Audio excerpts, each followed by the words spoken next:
On part tout de suite en Thaïlande où l'on retrouve notre correspondant Cyril Payen. Cyril, vous êtes à Bangkok. On évoque ce soir un cessez-le-feu qu'aurait proposé le leader des chemises rouges. Est-ce que vous pouvez nous en dire plus ?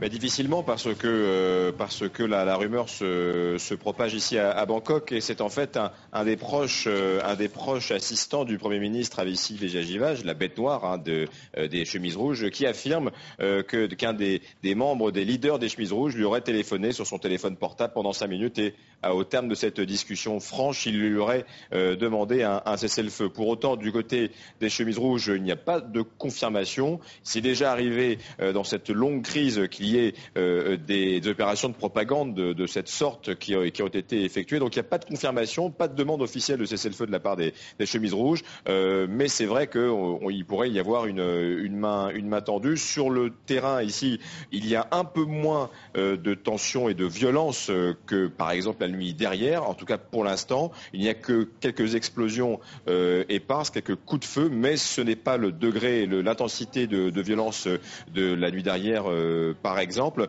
Donc on attend pour l'instant la confirmation donc d'une demande de cessez-le-feu. Je finirai par dire que selon ce proche du gouvernement, il aurait bien sûr accepté ce cessez-le-feu, mais en contrepartie tout d'abord d'une reddition sans aucun compromis, une reddition immédiate des chefs des chemises rouges. Rapidement, Cyril, quelle est la situation ce soir à Bangkok ? On a évoqué un assaut imminent des forces de l'ordre. Est-ce que ça semble probable ?